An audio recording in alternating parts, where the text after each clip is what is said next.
Sama sa panag-ingnan sa mangga. Sama nini, kini ang mangga.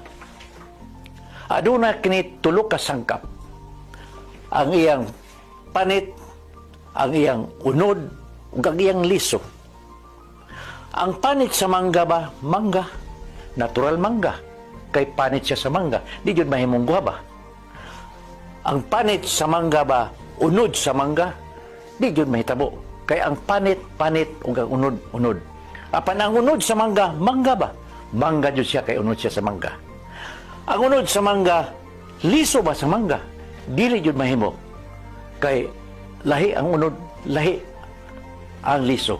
Apan ang liso sa mangga, mangga ba? Mangga, kay liso siya sa mangga. Muna nga ang Diyos nga mahan, Diyos ba? Diyos. Ang Diyos nga mahan, Diyos ba? Nga anak? Dili. Kay lahi ang Diyos nga mahan, lahi ang Diyos nga anak. Ang Diyos nga anak, Diyos ba? Diyos. Ang Diyos nga anak, Diyos nga Espiritu Santo ba? Dili. Kay lahi ang Diyos nga anak, lahi ang Diyos nga Espiritu Santo. Ang Diyos nga Espiritu Santo ba? Diyos, Diyos. Mo ka na.